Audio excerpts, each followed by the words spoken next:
2022 में शिवसेना में बगावत हुई थी। इस बगावत को अंजाम दिया गया था एकनाथ शिंदे की तरफ से।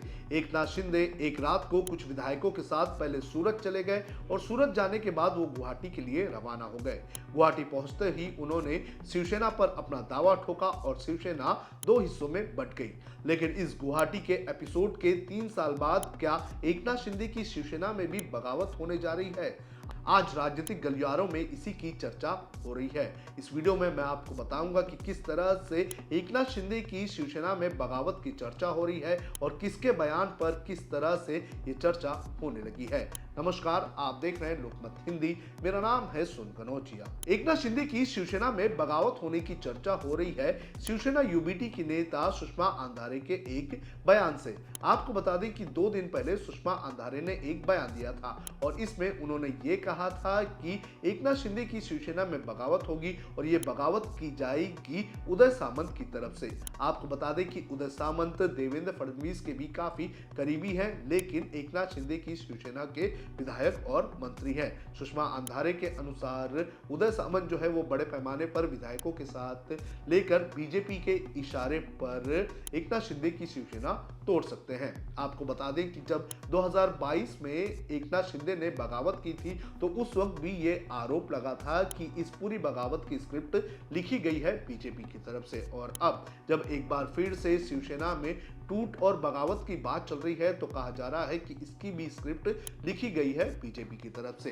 अगर बीजेपी ने ये स्क्रिप्ट लिखी है तो किस तरह से ये बगावत हो सकती है और किस तरह से इसको लेकर चर्चा हो रही है, मैं आपको एक एक करके बताता हूं। सबसे पहले एकनाथ शिंदे को कमजोर करने का काम करेगी बीजेपी। आपको बता दें कि बीजेपी जानती है कि एकनाथ शिंदे जब तक ताकतवर है तब तक एकनाथ शिंदे को हिलाया नहीं जा सकता है और इसी के चलते एकनाथ शिंदे की शिवसेना को कमजोर करने का काम बीजेपी की तरफ से किया जा रहा है। इसकी शुरुआत होती है कल्याण डोंबिवली म्युनिसिपल कॉर्पोरेशन से। आपको बता दें कि बड़े पैमाने पर आने वाले दिनों में महाराष्ट्र में महानगर पालिका और नगर निकाय के चुनाव होने हैं और इस चुनाव के पहले एकनाथ शिंदे की पार्टी को लोकल लेवल पर कमजोर करने का काम बीजेपी की तरफ से किया जा रहा है। कल्याण डोंबिवली म्युनिसिपल कॉर्पोरेशन की अगर बात करें तो यहां पर भारतीय जनता पार्टी ने बड़े पैमाने पर लोकल लेवल पर एकनाथ शिंदे की पार्टी को अपने पार्टी में माइग्रेट करने का काम किया है। इतना ही नहीं, जो लोग एकनाथ शिंदे के कट्टर विरोधी और ताकतवर अपोजिशन है लोकल लेवल पर, उन लोगों को भी पार्टी में शामिल करने का काम किया जा रहा है। आपको बता दें कि आज से लगभग 15 दिन पहले दीपेश म्हात्रे, जिस पर एकनाथ शिंदे की नजर थी, उसे बीजेपी ने अपनी पार्टी में शामिल कर लिया।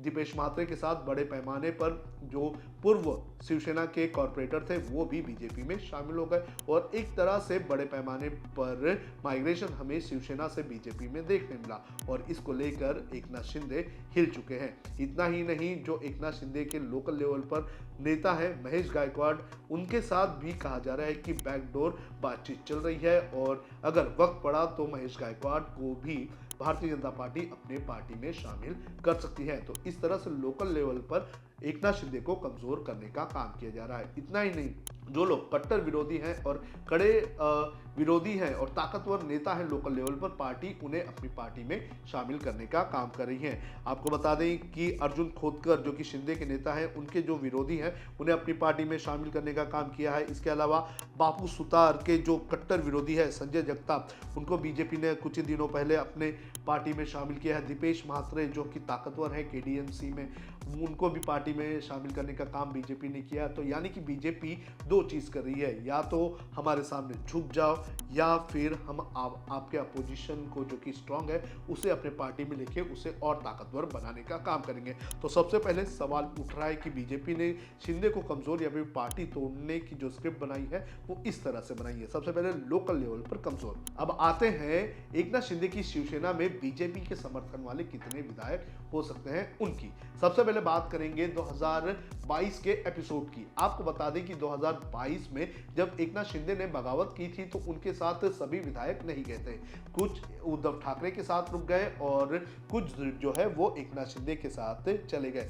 लेकिन इसी बीच जो लोग ना तो एकनाथ शिंदे के साथ गए ना तो उद्धव ठाकरे के साथ गए, ये लोग जो है वो बीजेपी के इशारे पर एकनाथ शिंदे की शिवसेना में शामिल हुए थे। और लगभग आपको बता दें कि ऐसे 15 के आसपास विधायक हैं जो बीजेपी के इशारे पर एकनाथ शिंदे की शिवसेना में शामिल हुए थे। 29 विधायकों के साथ एकनाथ शिंदे गुवाहाटी पहुंचे थे, लेकिन उसके बाद जो भी विधायक जो है वो एकनाथ शिंदे के समर्थन में गए वो सभी देवेंद्र फडणवीस या बीजेपी के कहने पर गए थे। और इनमें कौन कौन से नेता शामिल है?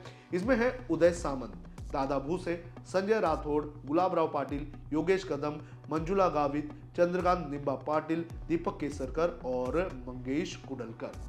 तो ये कुछ ऐसे नेता हैं जो बीजेपी के कहने पर शिंदे में शामिल हुए थे। तो सोचिए, अगर इस वक्त शिंदे की शिवसेना में बगावत होती है तो ये लोग कहां पर जाएंगे? और अगर बीजेपी ने ये स्क्रिप्ट लिखी है बगावत की, तो जाहिर सी बात है ये लोग बीजेपी जो कहेगी वहां पर जाएंगे।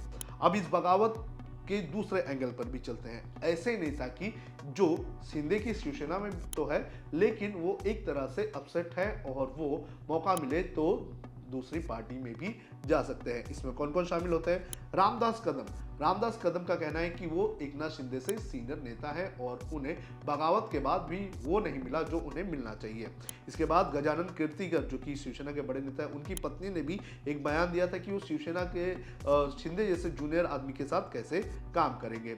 इसके बाद बात करेंगे तानाजी सावंत, जो पहले मंत्री थे और फिर उन्हें साइडलाइन कर दिया, वो भी बीजेपी के क्लोज बताए जा रहे हैं। इसके अलावा अमोल खतल जो कि शिंदे की शिवसेना के विधायक हैं लेकिन वो बीजेपी के नेता वीके पाटिल के करीबी है। कहा जाता है कि जो वीके पाटिल करेंगे वो करेंगे। इसके अलावा मूर्ति पटेल जो है वो बीजेपी के नेता थे लेकिन विधानसभा चुनाव के वक्त वो शिवसेना में चले गए। नीलेश राणे जो हैं वो भी बीजेपी के नेता हैं लेकिन चुनाव लड़ने के लिए वो चले गए थे शिवसेना में।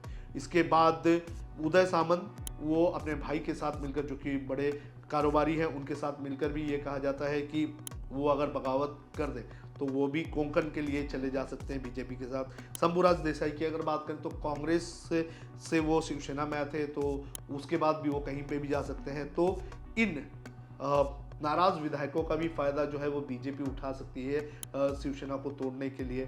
तो इस तरह से अगर बीजेपी ने स्क्रिप्ट लिखी है तो ये सारे नेता बगावत के वक्त कहाँ जाएंगे, ये भी सवाल उठ रहा है।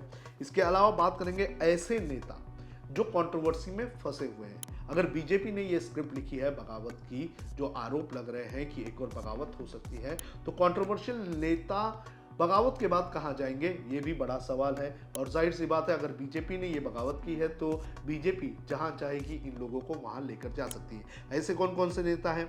ऐसे हैं संजय राठौड़, जो कि पूजा चौहान सुसाइड मामले में पहले ही वो अटके हुए हैं। इसके अलावा बात करें प्रताप सरनाईक की, एकनाथ शिंदे के बड़े ही करीबी हैं लेकिन ईडी की जांच उनके ऊपर चल रही है। जब एमवीए की गवर्नमेंट में उद्धव ठाकरे मुख्यमंत्री थे तो उस वक्त प्रताप सरनाईक ने कई बार कहा था कि हमें बीजेपी के साथ चले जाना चाहिए। इसके अलावा बात करेंगे संजय सिरसाट की, तो विट्स होटल की नीलामी के मामले में जो बिडिंग हुई थी उसमें उनके बेटे का नाम अटका हुआ है। इसके बाद शशिकांत बुमरे के बेटे विलास बुमरे के ऊपर भी आरोप लगा है। भावना गवली के ऊपर आपको बता दें कि ईडी की जांच भी चल रही है। तो बीजेपी अगर कोई बगावत करवाना चाहती है तो जाहिर सी बात है जब बगावत होगी तो इन लोगों के ऊपर जो है प्रेशर होगा और ये लोग बीजेपी के इशारे पर उस पार्टी में जा सकते हैं जहां पर बीजेपी चाहती है। तो इस तरह से अगर चीजें चलती रही और जो आरोप लगाए जा रहे हैं कि शिवसेना में एक बार फिर से बगावत होगी और इस बगावत को अंजाम देने का काम बीजेपी करेगी और बीजेपी ने सारी स्क्रिप्ट लिखी है, तो इस तरह से शिवसेना में बगावत हो सकती है। फिलहाल किसी भी तरह से कंफर्मेशन नहीं है कि ये बगावत होगी या नहीं होगी, लेकिन राजनीतिक हलकों में इसकी चर्चा जोरदार तरीके से हो रही है। आपको क्या लगता है कि क्या शिंदे की शिवसेना में बगावत होगी? आप हमें कमेंट करके जरूर बताएं।